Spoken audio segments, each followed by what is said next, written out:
राष्ट्रपति ज़ेलेंस्की ने एक बड़ा दावा करते हुए कहा है कि पुतिन ने मेरी हत्या का ऑर्डर दे दिया है। ज़ेलेंस्की ने यह भी कहा है, उन्होंने कहा है कि मुझे मारने के लिए रूस ने 400 आतंकी कीव भेजे हैं। रूस की तरफ से बातचीत की कोशिशें छलावा हैं, ये कहा है ज़ेलेंस्की ने। मिलिशिया ग्रुप के 400 जवान मेरे पीछे हैं। द टाइम्स के हवाले से ये बड़ी खबर आई है, जहां पर ज़ेलेंस्की ने कहा है कि उनकी जान लेना चाहते हैं पुतिन।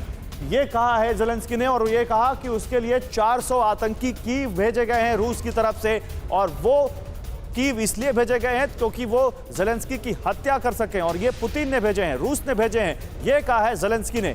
यूक्रेन में 400 आतंकी, और हमने आपको दिखाया था कि चेचनिया के कुछ लड़ाके फिलहाल इस वक्त वहां पर लड़ भी रहे हैं रूस की तरफ से। खतरे में है क्या ज़ेलेंस्की की जान? उन्होंने कहा कि मेरी हत्या के लिए 400 भाड़े के आतंकी रूस ने भेजे हैं। ये ज़ेलेंस्की का बयान है। वो कह रहे हैं कि ज़ेलेंस्की का चेचनिया के लड़ाकों की ओर इशारा है। वैगनर ग्रुप के तौर पर जाने जाते हैं ये लड़ाके, और 5 हफ्ते पहले अफ्रीका से बुलाया गया था इन सभी लड़ाकों को। पुतिन के करीबी नेता येवगेनी हैंडल कर रहे हैं इस ग्रुप को। हथियारों से लैस ये लड़ाके, 23 लोगों, इनके पास 23 लोगों की सूची है इन लड़ाकों के पास। सूची में यूक्रेन के राष्ट्रपति ज़ेलेंस्की का नाम सबसे ऊपर है, और इस मिशन के लिए रूस की ओर से एक बड़ी रकम की पेशकश की गई है।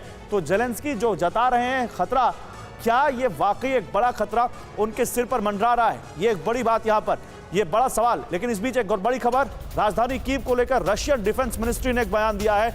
रूसी हमले में आम नागरिकों को कोई खतरा नहीं होगा। हालांकि कई सारे आम नागरिकों ने अपनी जान खोई है इस खतरे में, और कई सारे नागरिकों की मौत हुई है। लेकिन रशियन मिलिट्री या रशियन डिफेंस मिनिस्ट्री ये कह रही है कि हमारे टारगेट पर सिर्फ यूक्रेन की मिलिट्री है। ये कहा है रशियन रक्षा मंत्रालय ने। आम लोग आराम से कीव को छोड़ सकते हैं। हालांकि कल कीव के मेयर ने कहा था कि सारे एग्जिट पॉइंट्स पर अब रशियन आर्मी बैठी है और कहीं से भी बाहर निकलना अब मुमकिन नहीं है आम लोगों का। इस पर रूस की मिलिट्री ने कहा है कि कीव और वासिलकोव हाईवे पर लोग जा सकते हैं। उन्होंने एक चेक पॉइंट बताया है, एक रास्ता बताया है जहां से आम लोग निकल सकते हैं। अचल सर, ज़ेलेंस्की हत्या की आशंका जता रहे हैं, इसमें कोई सरप्राइज तो नहीं होना चाहिए, क्योंकि वो लगातार एक पोस्टरिंग तो दुनिया के सामने कर रहे हैं कि रशिया कैसे उनको मारना चाहता है या उनको वहां से हटाना चाहता है।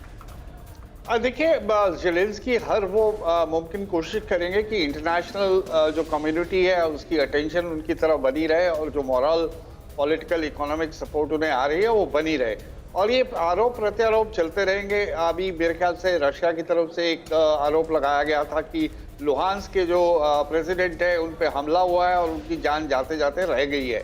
यहाँ तो ये आशंका जता रहे हैं, और वहाँ उन्होंने ये कह दिया कि उन पे हमला हो चुका है।